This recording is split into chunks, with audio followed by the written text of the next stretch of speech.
So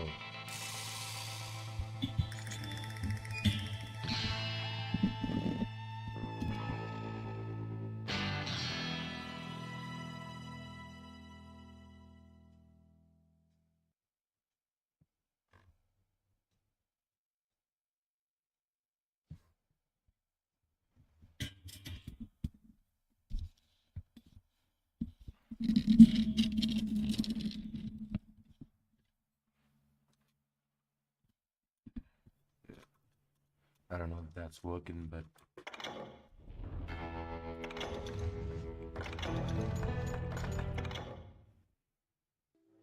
okay. Let me just see how the stream is, right?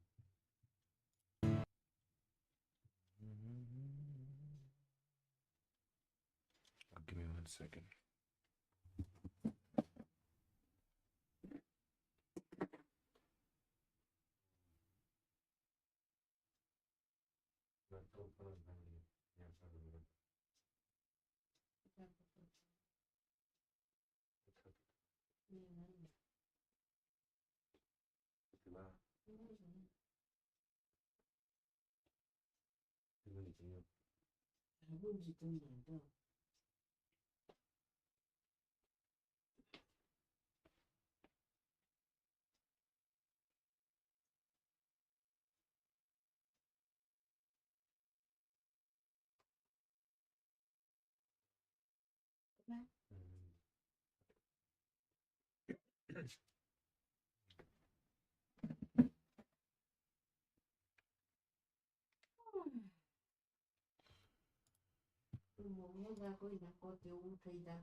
Oh shit, there's something wrong with the OBS. Oh, okay, let's fix that shit.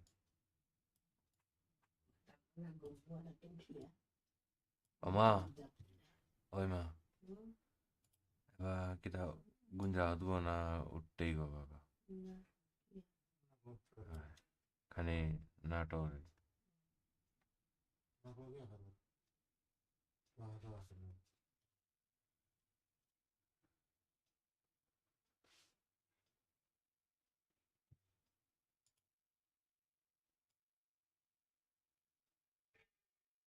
Oi ma, kilila hane.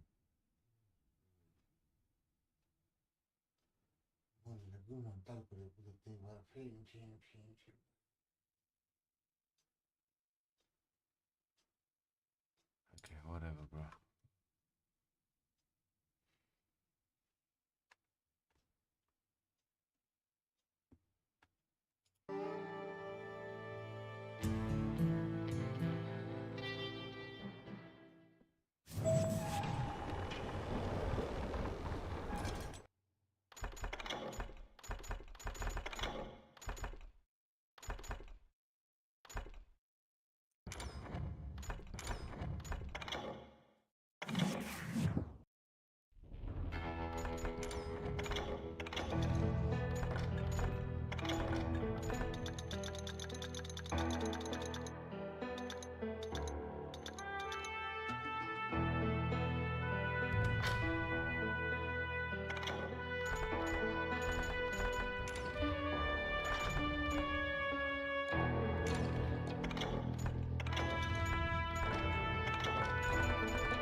Ooh, so much more better.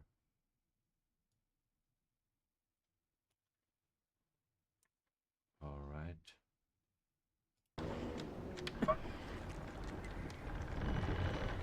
Last time I went on this way, there was a oh my god, what is this FPS shit, bro?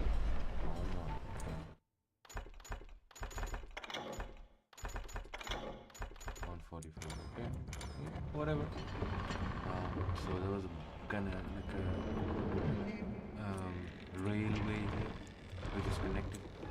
But now, after I was done trying that route and dying, and he making fun of it, he crashed this road. He just imaginarily removed it and he put in these new stairways. It was a long way around, but that approach seemed more sensible at the time. Of course, being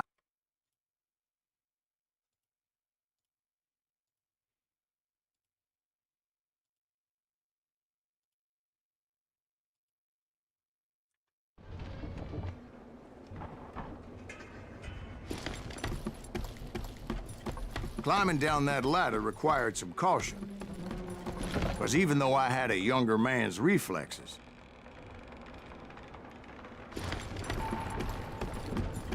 no man can dodge a damn bullet while climbing down a rickety ladder.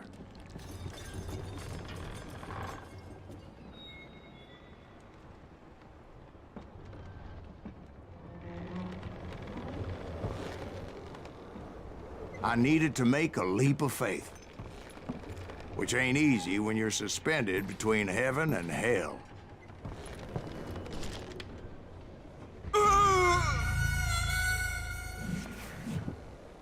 Camera is here, bro. Leap of faith, huh?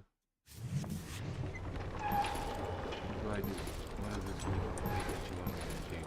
What? Let's see this.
How do you make it to the other side?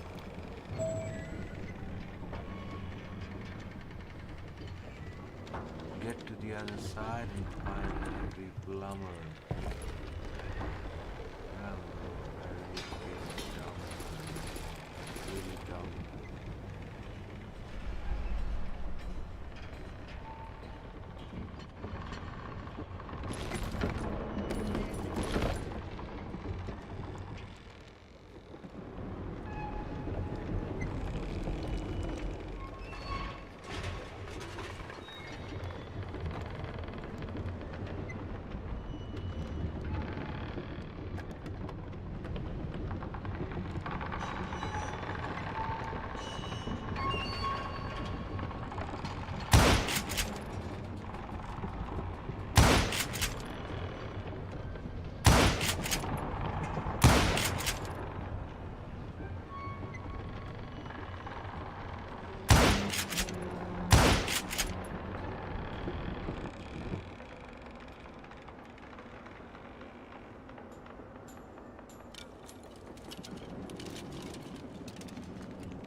so is that.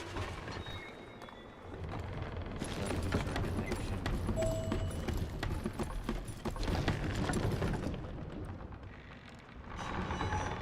Juarez. I really feel like I gotta do something.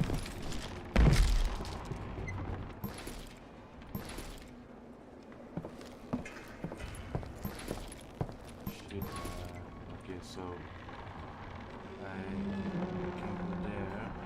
I'm supposed to go there. I'm so fucking lost.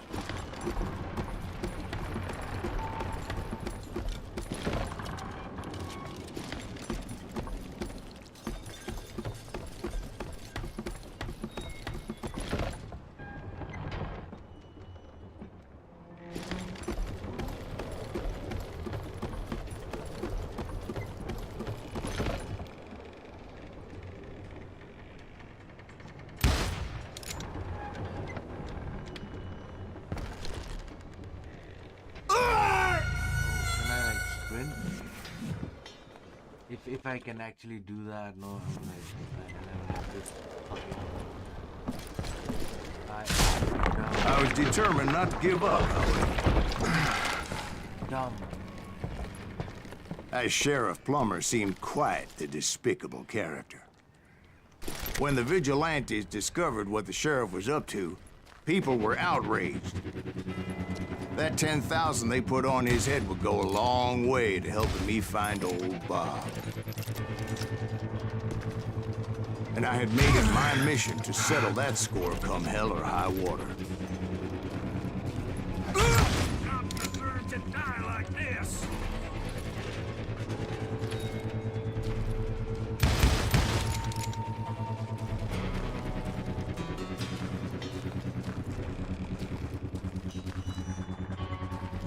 But first, I would have to make a choice. Take the elevator or climb the ladder.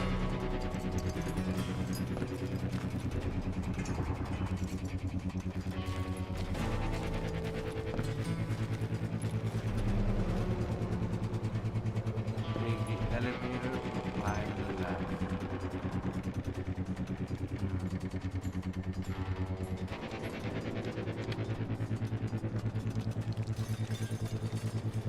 I wanna climb the ladder.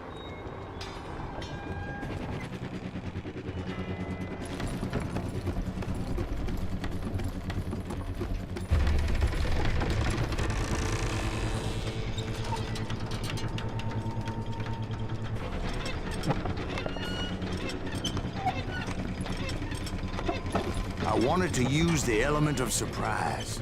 Plus, I figured I could use the exercise. I was warmed up already, so what the hell?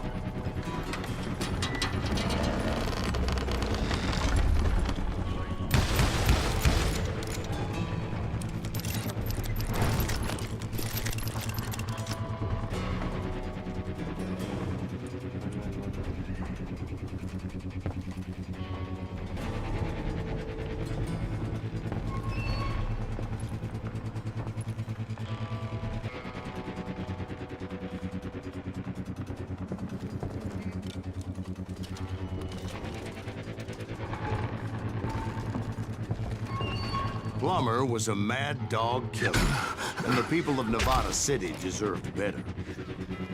Nevada City? Well, I thought Plummer met his maker in Bannock, Montana. Right, well, he was the sheriff of both places at one time or another, but that's neither here nor there. The point was, taking him down would save a lot of lives, including my own.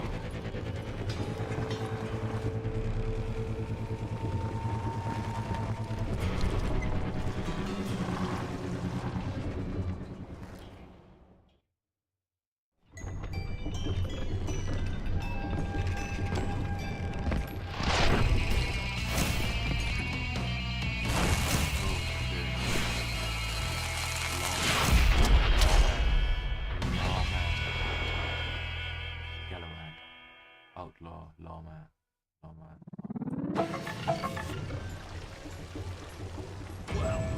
This day is just getting worse and worse for you. Henry Plummer was clearly unhinged, and I could see right away that this was going to take some doing. Yes, you are.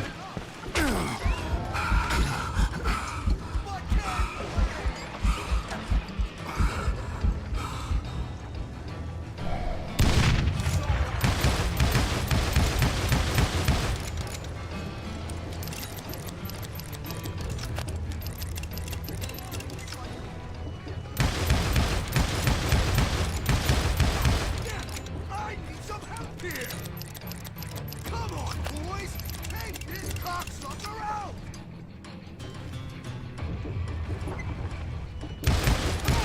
Kill him.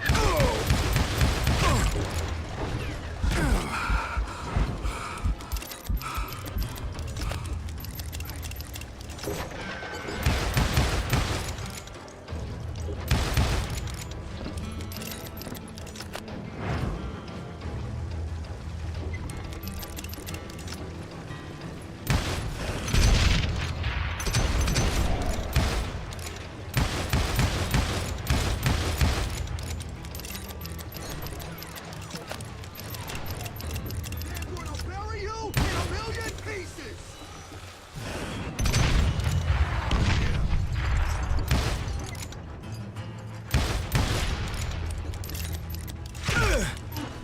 Can you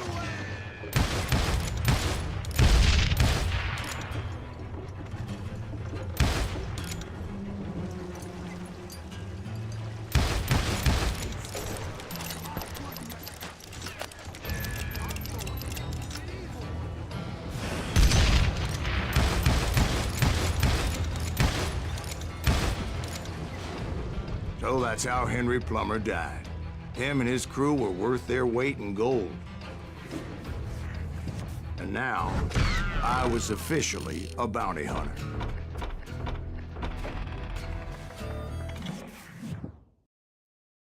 Officially a bounty hunter, boy. So, did you finally go after that Bob feller?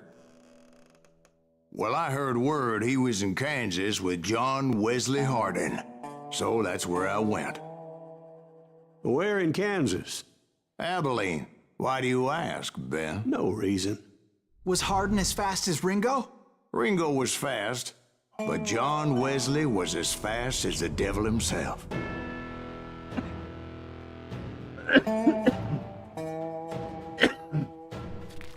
Hell, he killed his first man at 15.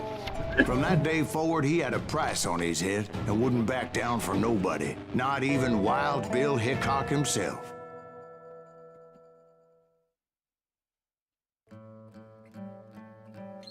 Be quick or be dead. I dodged death many a time, and that night in Abilene was no different. What the fuck, bro? You. See, this game is like.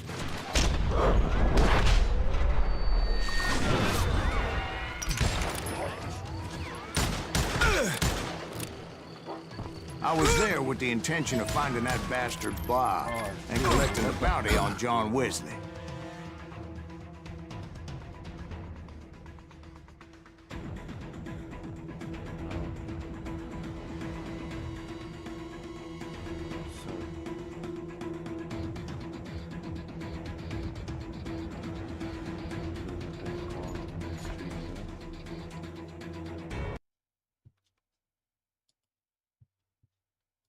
Let me just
I thought the Texas Rangers got hardened. Yeah, that's what they want you to believe. It was cold and a witch's tit and a brass bra that night as I fought my way past his loyal compadres to the very same saloon we're sitting in today. Look around and imagine this place painted in blood. Hardin was waiting for me, and...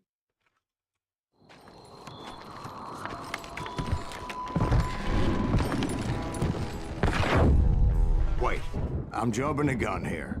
Let me back up and give you some background on this sumbitch. He deserves that much. Don't you think so, Ben? John Wesley Hardin was a killer. By the end, he confessed to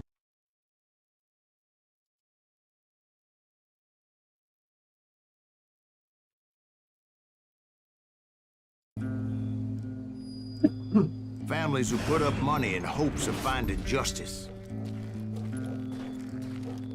He was a bona fide folk hero by then, and had amassed a gang of armed miscreants and other assorted thugs.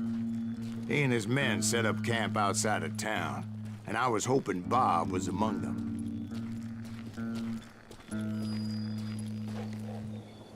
Stay out here like this. Ain't nobody stupid enough to go after Hardin anyway.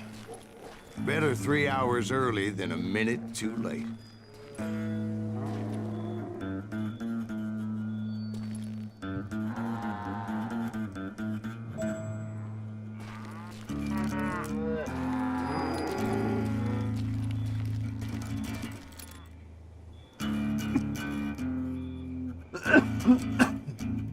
Okay.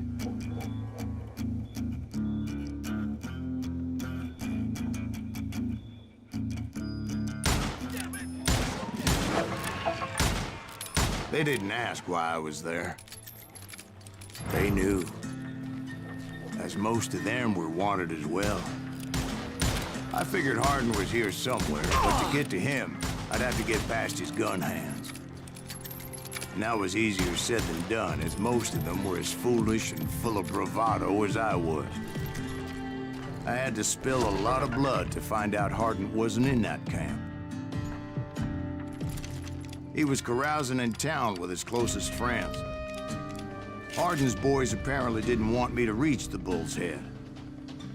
Some were hightailing it into town to inform their jefe of my unwelcomed presence.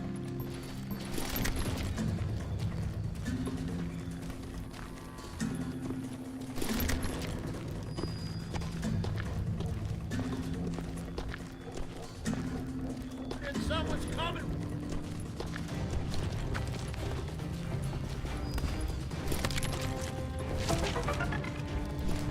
The boys know we got another load.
I wondered if Bob was among them.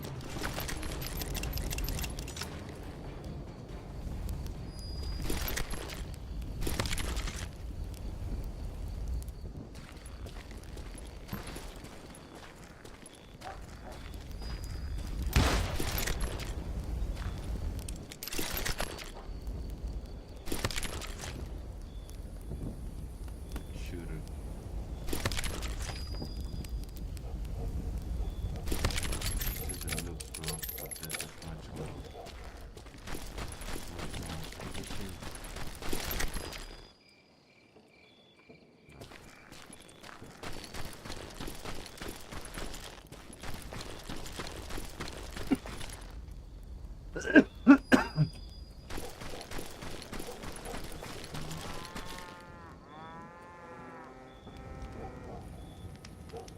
Sort of. What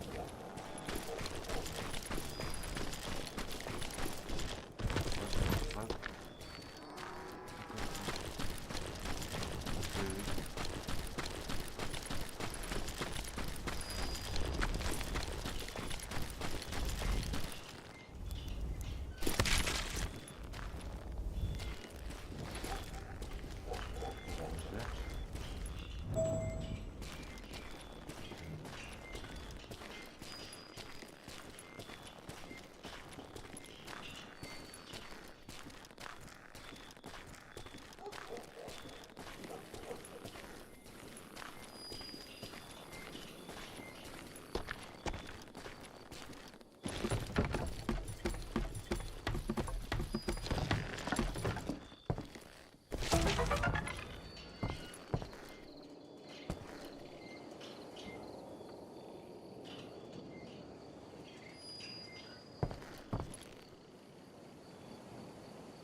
And I steeled myself for the fight ahead. For as good as I was, deep down I wondered if John Wesley wasn't just a little bit better.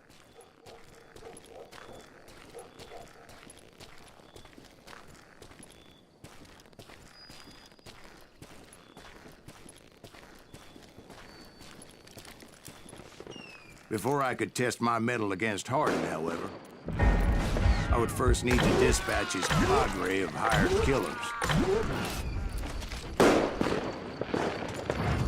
Most of these degenerates were beyond redemption, but John Wesley might have been a different story. I didn't learn until later that that night was in fact his birthday celebration.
I think I already mentioned that I found Hardin in this very saloon.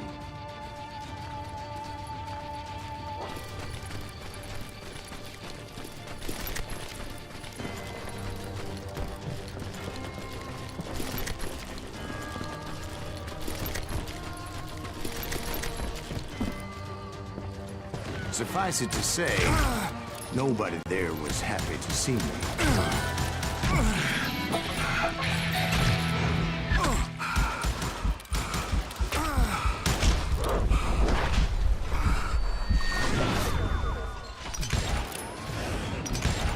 In fact, I felt a certain hostility.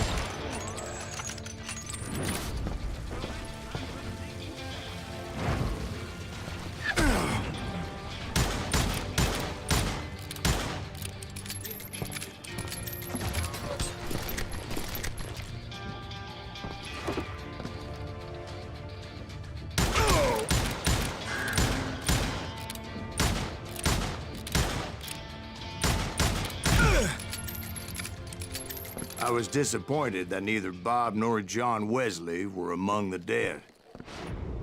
But that was short-lived, as a moment later I was facing down the fastest gun in the West.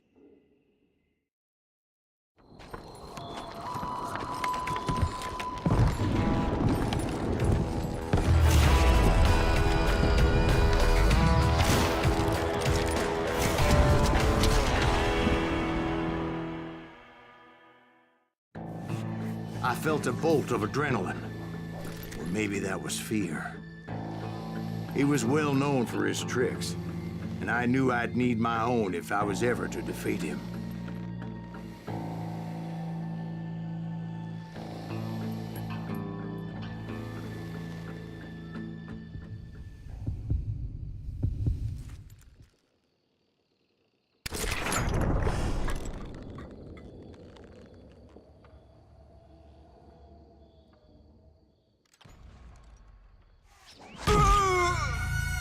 No, wait! He didn't hit me then. I'm sure of it.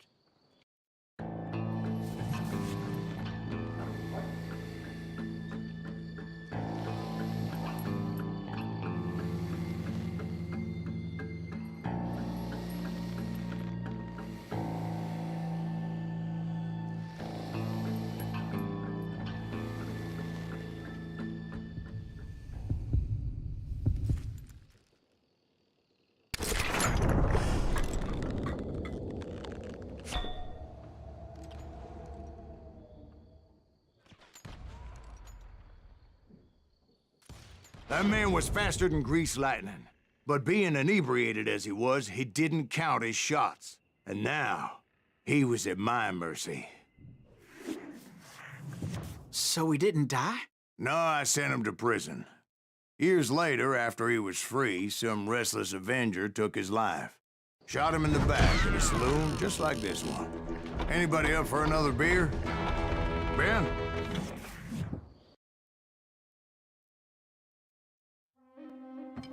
Thank you, darling. Yeah, some say revenge is a dish best served cold. So whatever happened to that Bob guy you were after? Personally, I'd like to hear some of your other adventures. Like, I don't know, do you ever go toe-to-toe with a red man?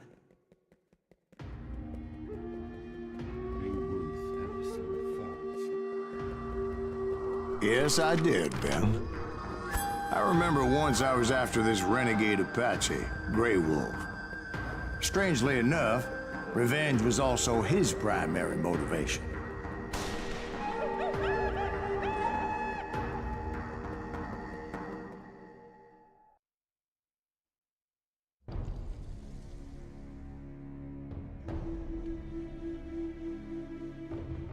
A bounty was put on Grey Wolf's head, and that's how I came to hunt him in the mountains. Mountains so high they tickled the nether regions of heaven.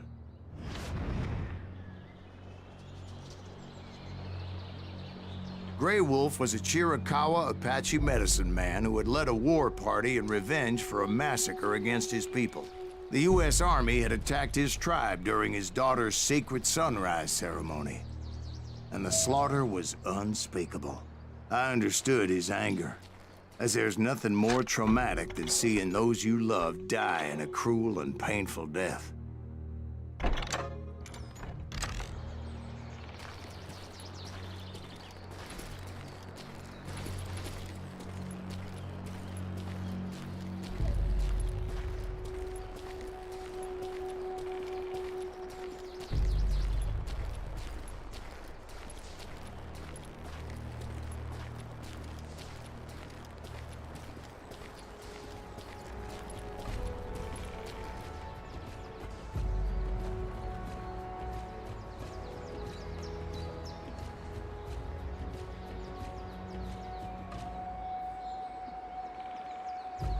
It's like home, brother.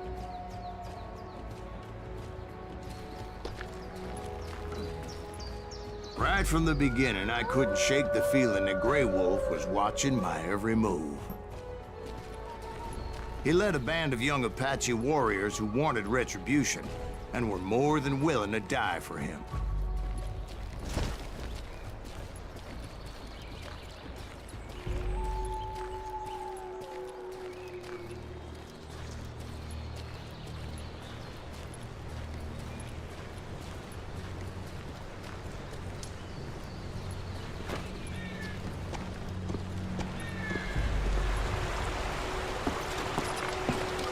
They saw me before I saw them.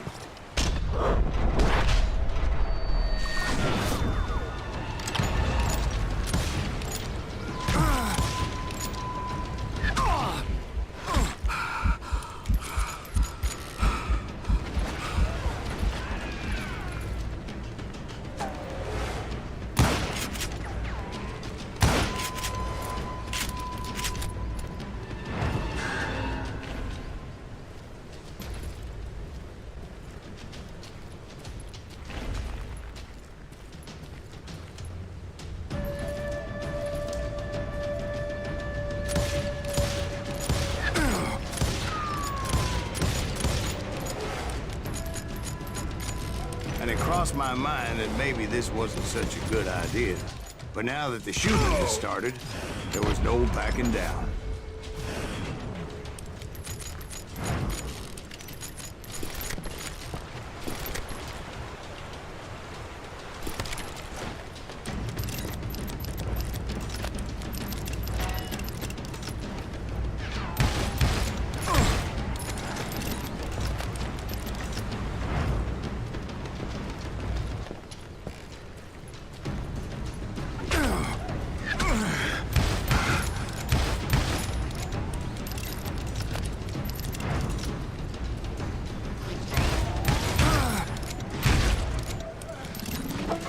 It was rugged country, the winter home of the Chiricahuas, and that's why they had retreated there.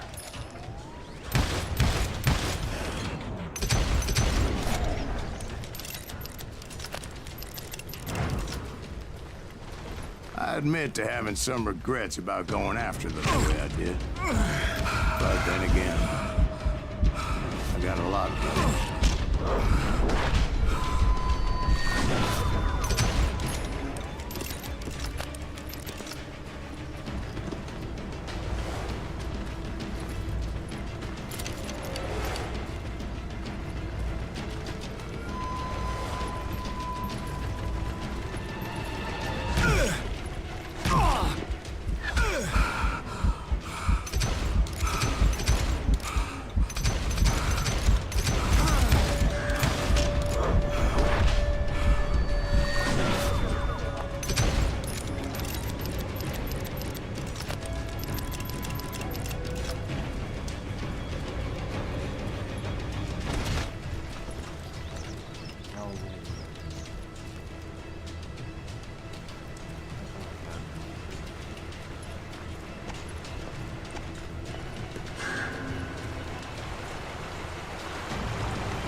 Did you find Grey Wolf? Not at that moment, but I did find the entrance to their hideout.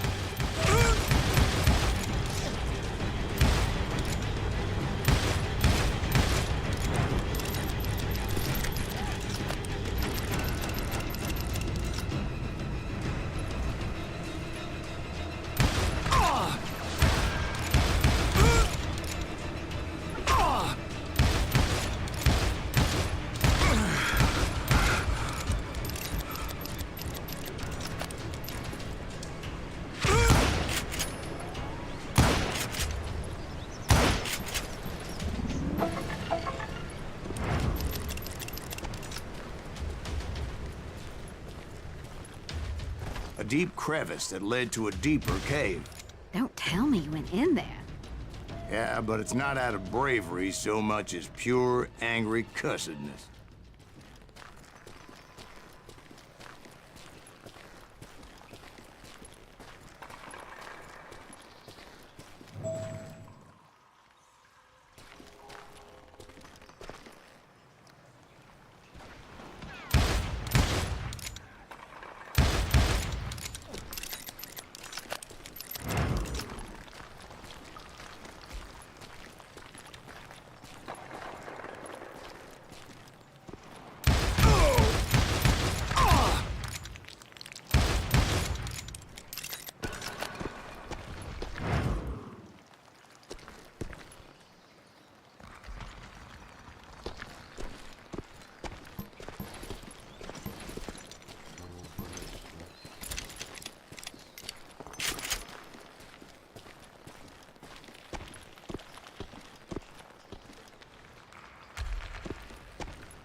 See, back then, I had a stubborn streak a mile wide, and I wasn't about to back down. So it was like pitch black in there? Actually, it was pretty well lit, as they had torches on the walls.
How big was this cave? Big as hell, Ben. Chiricahua had hid out there during the Indian Wars.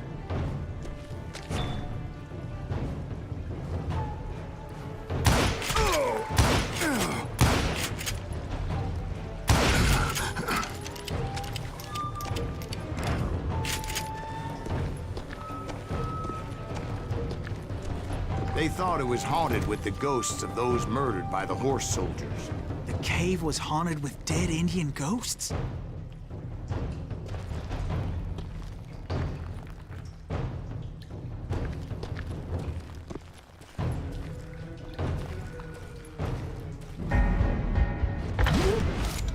To be honest, I was more concerned with the live ones than the dead ones.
How come you know so much about engines? A few years back, I was married to two Mescalero women. At the same time? Yeah, they were sisters. Polygyny is traditional among the Mescalero. So what happened? Oh, I had to get out of there. Those girls never shut up. Both of them nagging at me all the time. Drove me half crazy. Haven't seen them since. No, I mean, what happened with Grey Wolf? Oh, well, I pursued him into the Cave of Death.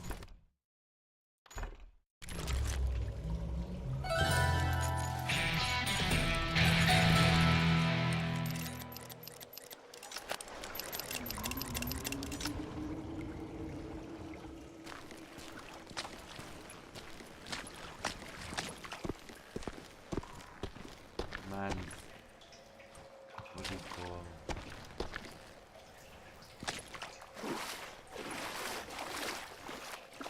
I came upon this flooded grotto and that's when I saw him.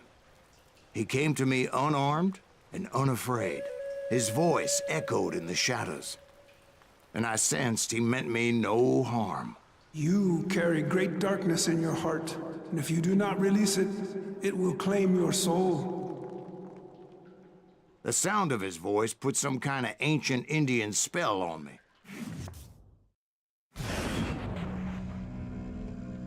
As his story unfolded in my mind, You will come to this place again and kill many more men, and the darkness will grow until it consumes everything that you are. The soul would have no rainbow if I had no tears. he said I was a great warrior, a coyote man, unequaled by any other pale-faced warrior, or something like that. The snakes will bite shadows of your past until venom poisons your heart, and an echo of the song of the dead summons the spirits deep from within the mountains. I didn't quite get what he was saying, but there was definitely snakes. And indeed, his warriors surrounded me and attacked me like hungry wolverines. They couldn't stop me, though, and Grey Wolf wasn't in the mood for idle talk.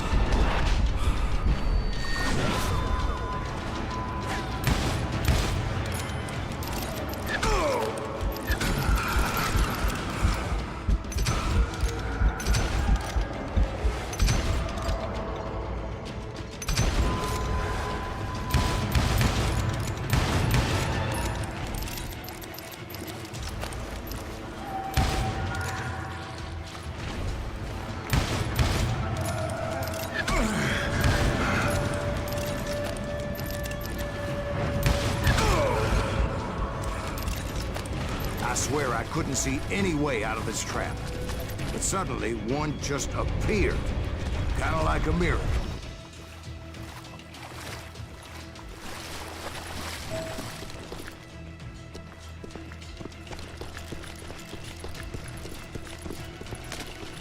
I felt like I would be lost in that damn cave forever.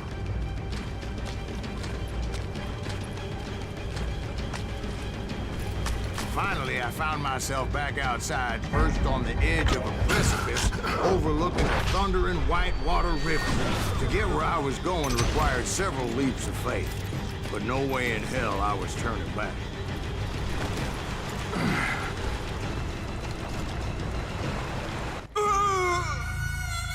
And then I climb up like water and shit, you know.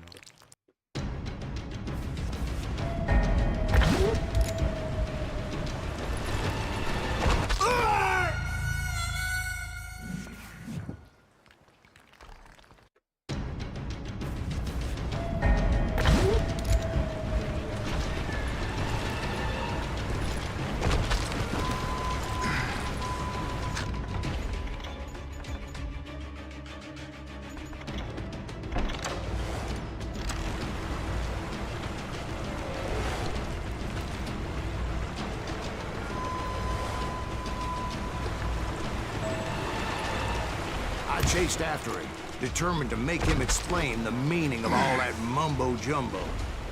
Mumbo jumbo's right. Are you making this all up as you go? A few details may be fuzzy, but I am relating exactly what happened to me. There were dozens of Apache warriors aiming at me from on high. Dozens? Well, maybe not dozens, but there was a lot of them. At least 3 or 4.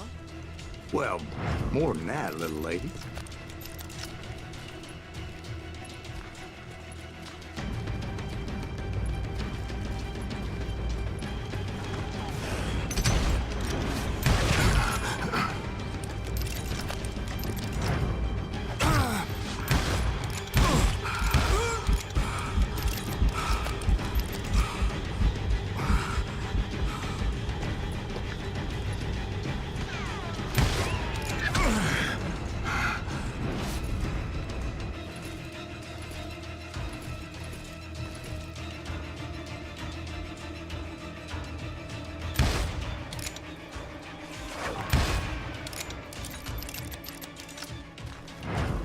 I had a steep climb up creek ahead of me and scrambled up those rocks like a mountain goat.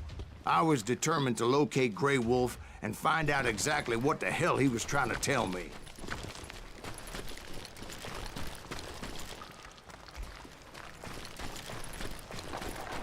And wouldn't you know it, that crafty son of a bitch led me right into a trap. What kind of trap? Well, son, there had to be at least 100 Apaches surrounding me. 100? God be my witness. Oh, come on. Who are you kidding? Hey, I believe you. Come on, tell us how it ended. All right, but I'm not gonna drag this out. Where were we? You were surrounded by 100 Apache warriors. Well, I didn't take the time to count them exactly, but there were a lot of them.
And in the end, a path appeared before me that I had not seen before.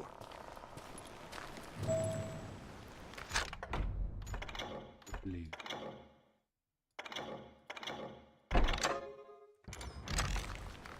I followed it as I desperately needed to find out what Grey Wolf was trying to tell me.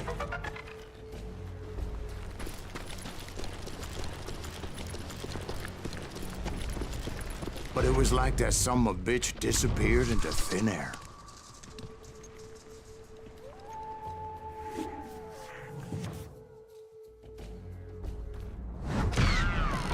Never did find him. And never did collect my goddamn bounty. Thank you, darling. It's interesting how the truth can sometimes seem, might malleable, depending upon your point of view. Like how those dime novels make you out to be something you're not? Jack, don't be starting trouble. No, he's right. They do tend to exaggerate. Did they exaggerate your part in taking down the Daltons? Well, I was there in the flesh, boy, so I saw what happened firsthand.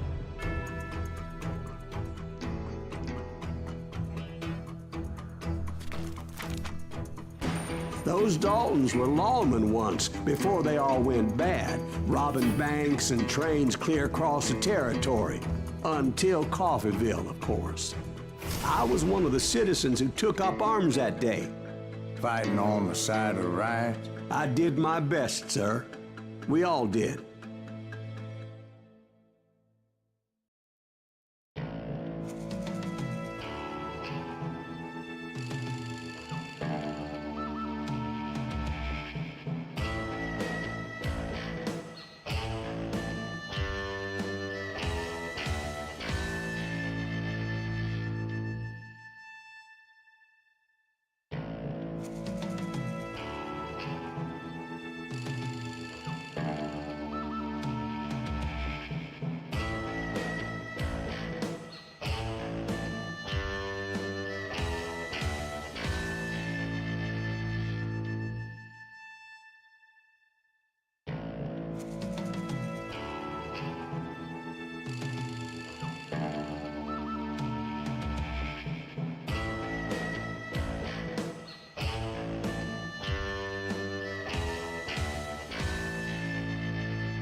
It was early morning.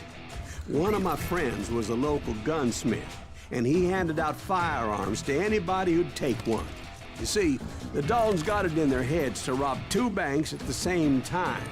2 banks on the same damn street.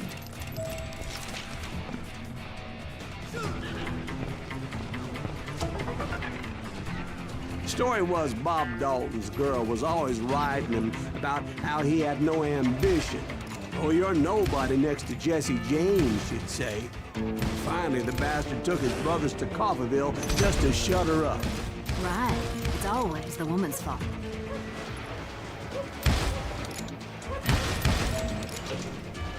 Well, the locals recognized the Daltons right off. Before they could get away, half the town took up arms to defend their property. Their first mistake was pulling a job in their own damn hometown.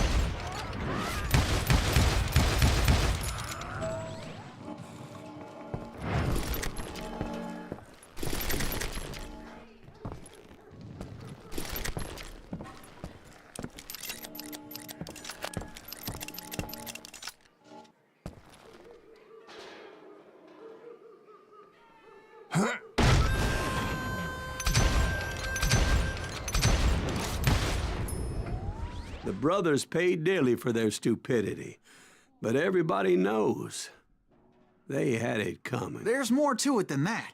I read all about that day, so I know for a fact that it went down very differently. First of all, it was high noon. A posse of U.S. deputy marshals were on the rooftop across the street.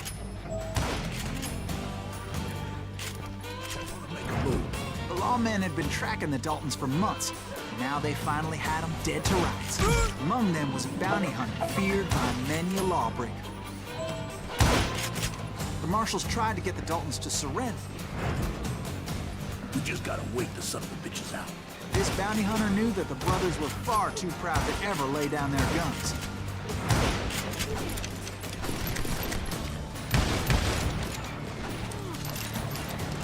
He went in there alone to confront those criminals.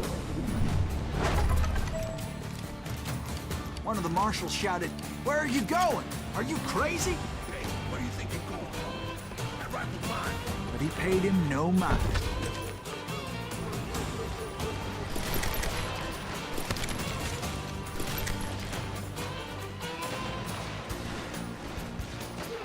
He saw a way to get around to the back of the bank.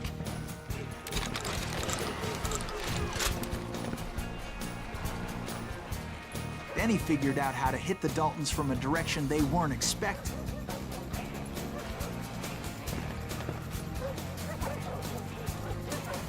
From above.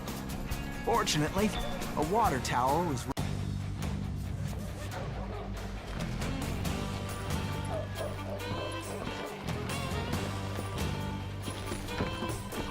from above.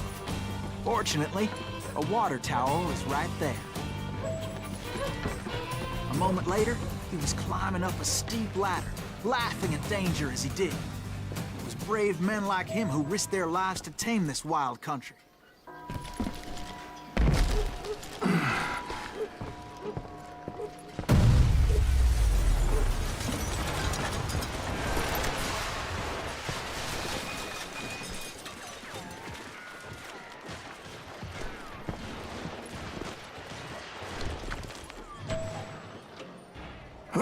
We've got company.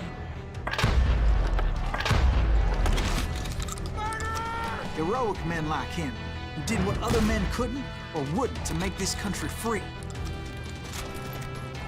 Like Jim Bowie and Davy Crockett, who died defending the Alamo.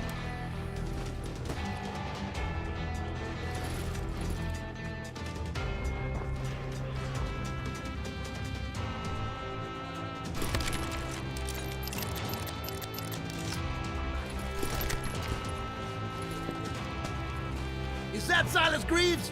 Son of a bitch! Sorry, son of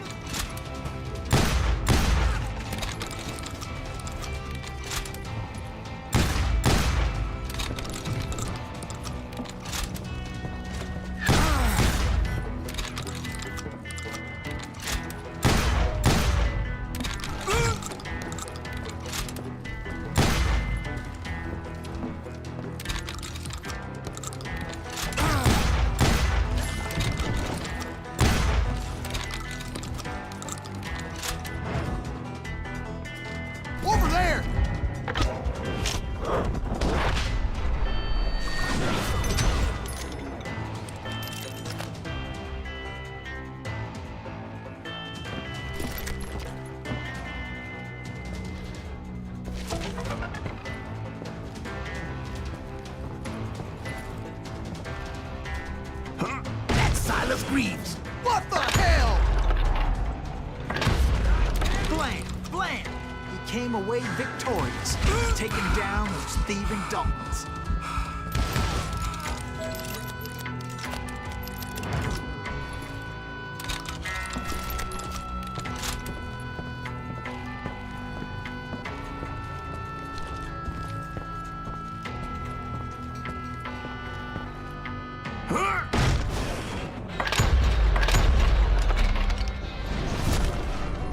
His name was Silas Greaves, and when the dust finally settled, he was the last man standing. Sorry, kid, but that just wasn't the way it happened.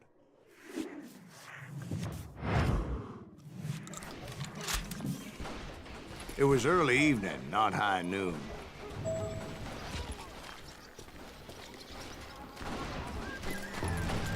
I was late to the party, and Coffeyville was already up in arms. The Daltons blew up a safe, and were all set to hightail it out of there. Those pathetic deputies surrounding the bank were dropping like flies.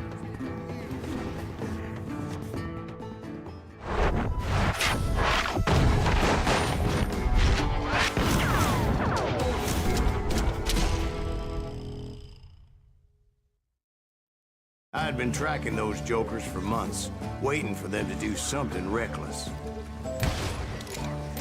And finally, they did. Those stupid bastards decided to rob 2 banks at the same time in the same town where everybody knew them. But they still had friends in Coffeyville.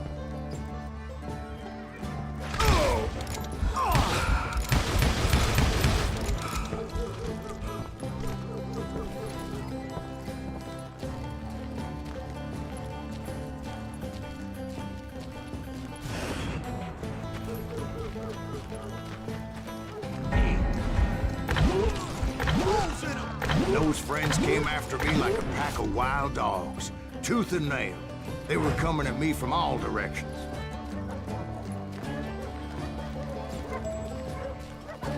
I caught sight of the Daltons running with the money and didn't want to lose them. Problem was, they knew the town better than I did. And to top it off, I found myself in the middle of another shootout entirely. Did the Daltons hole up in somebody's house? No, it was the Smiths, I believe. They were cousins of the Daltons, and they were shooting at the Browns, who were shooting at the Daltons, which wasn't any surprise, because those 2 families have been feuding forever. And since the Joneses are related to the Browns, they shot at the Smiths, pissing off the Heimhoffers, whose daughter recently married a Smith. Well, bullets were flying every which way as all the old feuds in Kansas caught fire all at once. There was a hell of a lot of pissed off people in Coffeyville that day. But that's just the way life is sometimes. Shit happens.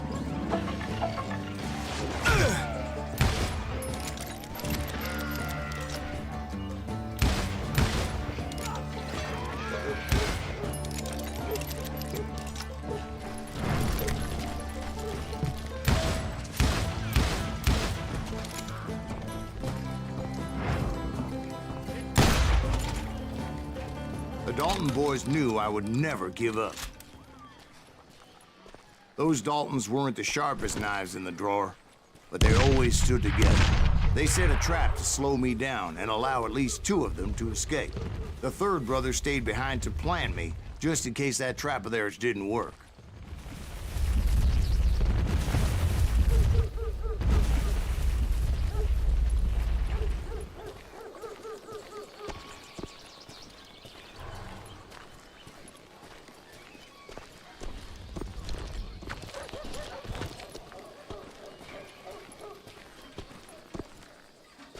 It was Emmett, the youngest, and he decided to stand his ground and face me down.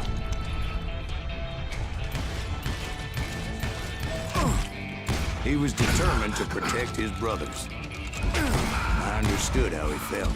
Taking me on all by his lonesome wasn't exactly a recipe for a long life.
But Emmett Dalton survived the robbery in Coffeyville. He's the only Dalton who did. They say he was shot 23 times. Well, Dwight, who do you think put all those damn holes in him?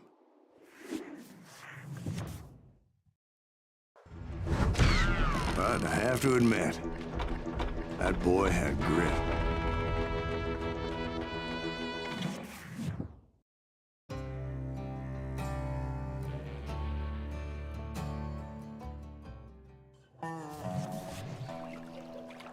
It took me a couple of days to track the Daltons down. And in that time, a whole posse of local vigilantes offered to lend a hand. They seemed as determined as me to find those outlaws.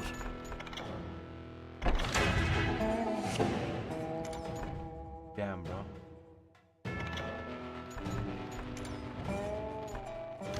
But as we headed into those swamps, it was like I had my own private army. There was no way those boys were getting away this time.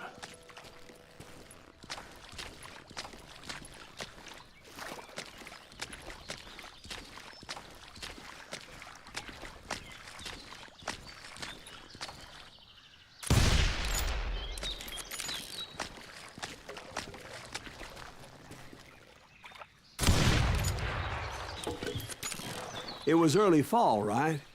Beautiful time of year. At least you had the weather on your side. Not by my recollection. It was damp and foggy as hell.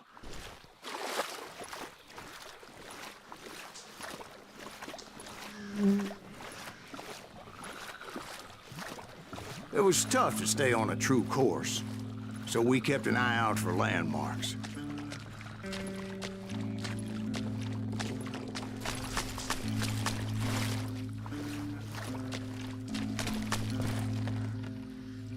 It was autumn. The maple trees were in full color, red as blood.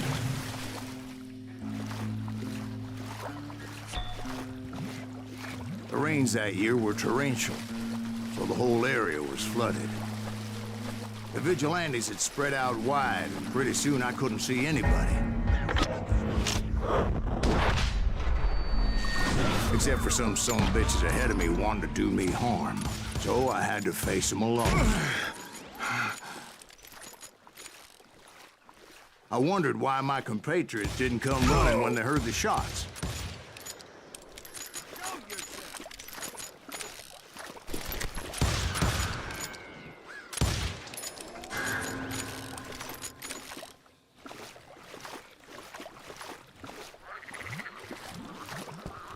So did you find the Daltons? Not yet. But I did have the questionable pleasure of meeting a few of their friends.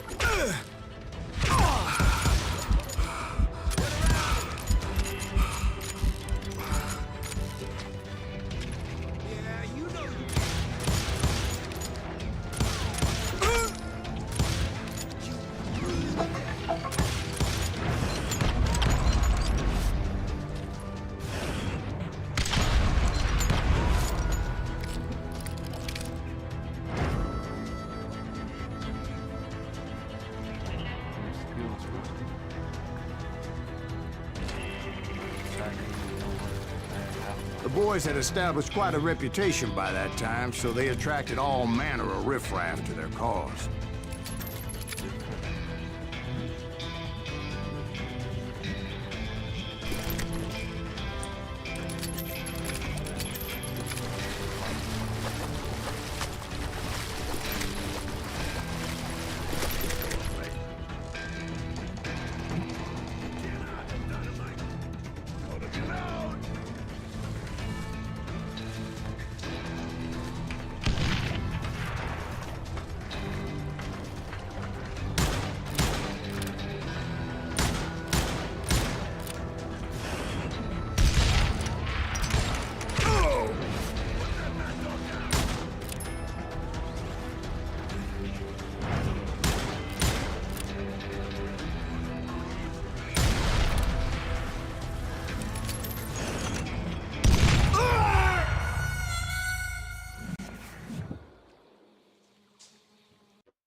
Point being, I was under serious attack.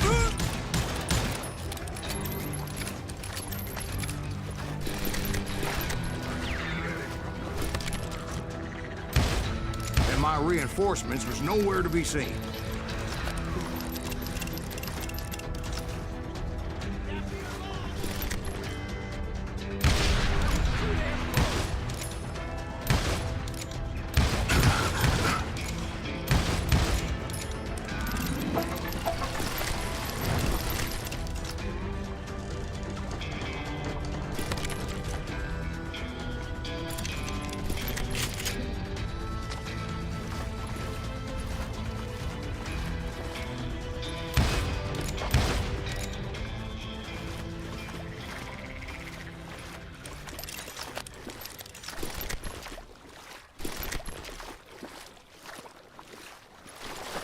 But luckily, a barn materialized as if right before my eyes. I scrambled up top to get a better view.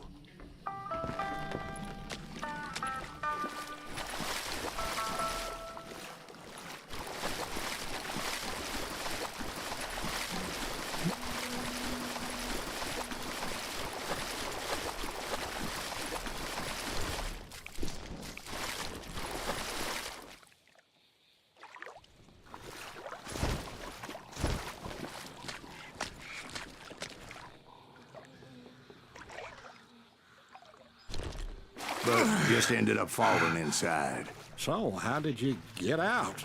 The barn doors was open. About right then, I saw some suspicious characters running through the bushes. Of course, I followed them.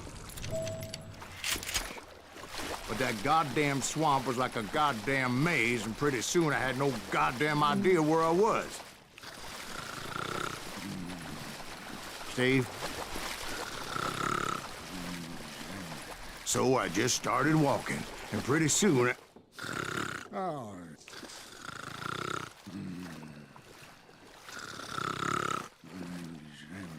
Steve? Steve? Huh?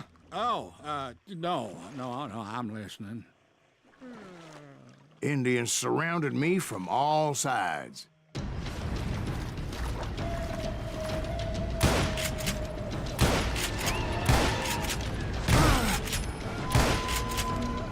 Indians?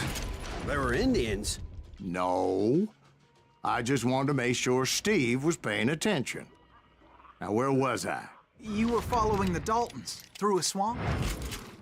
That's right. See, Steve? Dwight's paying attention. No, I'm listening. I was just resting my eyes. So, where was I? The Daltons. Right. See, there's a reason so many outlaw gangs are made up of brothers. Being a brother is a very sacred thing. It's a bond like no other.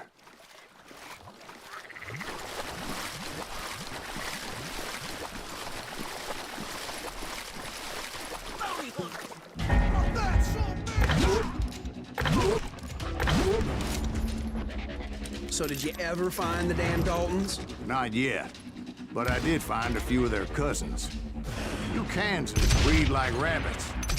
More Smiths or Heimhoffers or who knows what. But hell, what's more important than family? I bet Ben knows what I'm talking about.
knew those Dalton boys were out there somewhere, standing together against anyone who would threaten them.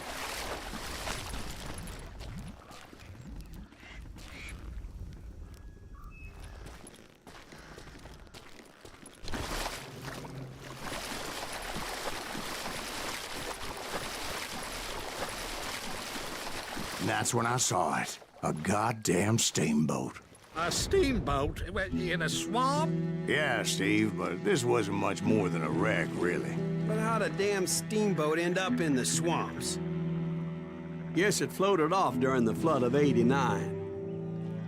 Now, was it a stern wheeler or a side wheeler? What? Does that really make a difference, Steve? It was a steamboat with a goddamn army on board. It was then that a fusillade of bullets come raining down from on high. And those vigilantes who accompanied me weren't anywhere to be found. But among those men that were shooting, I thought I saw some familiar faces.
Somewhere up there, the Daltons were waiting on me.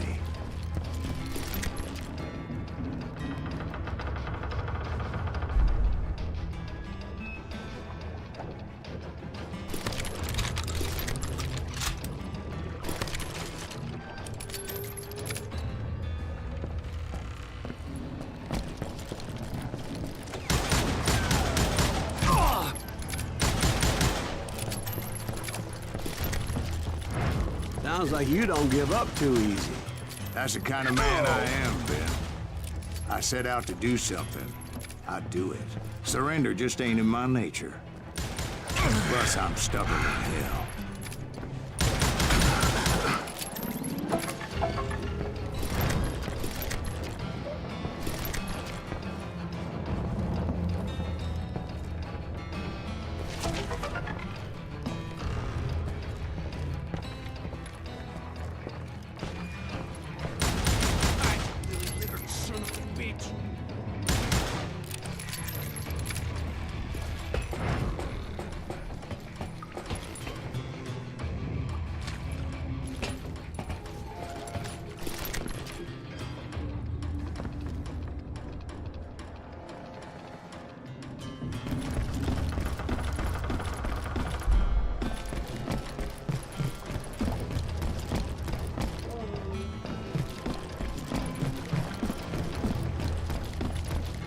Right about then, much to my relief, the vigilantes finally arrived. Their leader motioned at a cabin in the middle of the top deck, pointing me directly at the Daltons. I finally had them, after months of dogged pursuit.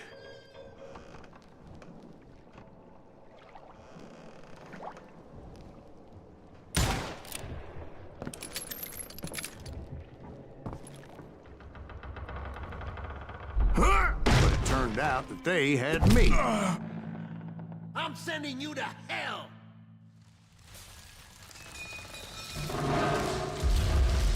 The Daltons had played me Not so like a tough fiddle. after all, is it? Apparently, the vigilantes were on their damn payroll. They didn't just want to shoot me. They wanted to burn me alive. But finding my way out of a burning labyrinth proved to be quite a challenge. It was a riverboat, right? I mean, it's not like it was a goddamn ocean liner. Well, yeah, but I was in a Did you fight. hear about that ship that's gonna launch next year? Largest one in the world. You're talking about the Titanic. If you ask me, it's too blessed dead. I don't think it'll even float. So anyway, Don't be stupid, Steve. They know what they're doing. They say that the Titanic is unsinkable. oh God. But getting back to that steamboat, how'd you get off it, Mr. Greaves? I took in a lot of smoke that day, so I admit my recollection might be a bit hazy. But somehow I managed to finally disembark. I was coughing up smoke and pretty damn pissed. I was done playing games with those boys. It was time to settle this once and for all.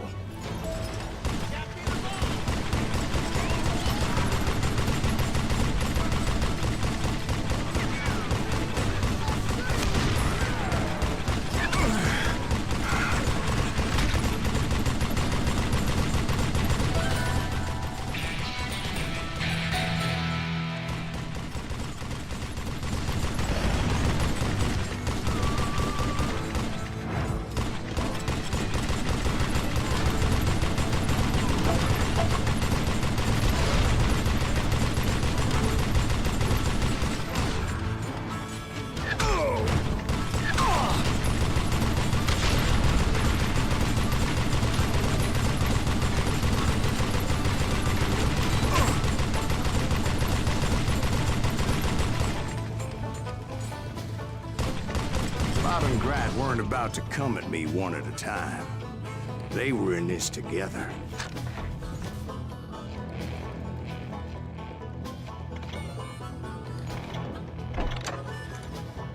Two brothers side by side, determined to take me down. Confident that this time the odds were on their side.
They got it wrong. A sad end for those two. If they'd only known that Emmett was still alive despite his wounds. Paroled 14 years later, he moved to California and sold real estate and lived off the legend of that fateful day. And the tragic death of his two brothers.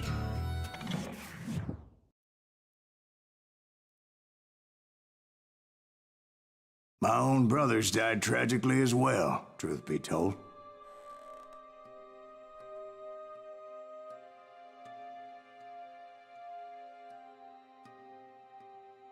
It was 1868, and me and my older brothers were pulling a tidy profit running cattle into Juarez, Mexico. One night after my brothers retired for the evening, I found a little poker game in a cantina with a couple of cowboys. and I just couldn't lose. I even won an old Spanish coin that had to be 100 years old. Well, I was mighty pleased with myself the next morning as my brothers and I rode for Texas.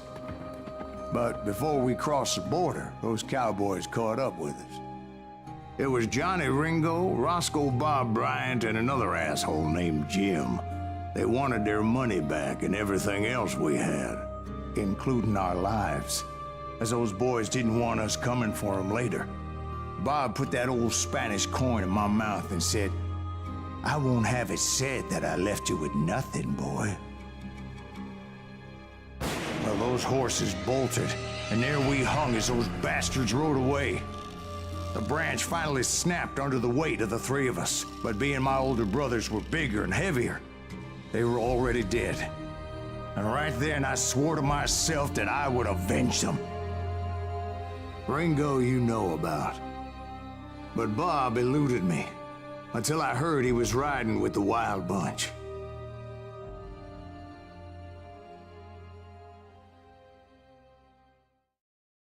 Wild Bunch.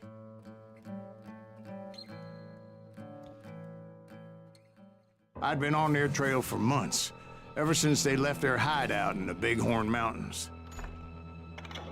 Guys, I think I'm done for this. Done. I'm gonna sleep. Look at my eyes. Tell me I'm sure he did it dirty. Whatever, you know what I'm doing. I'll see you guys again tomorrow and we will carry on.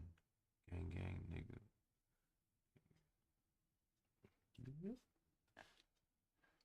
Look at my eyes. Tell me I'm sure he did it.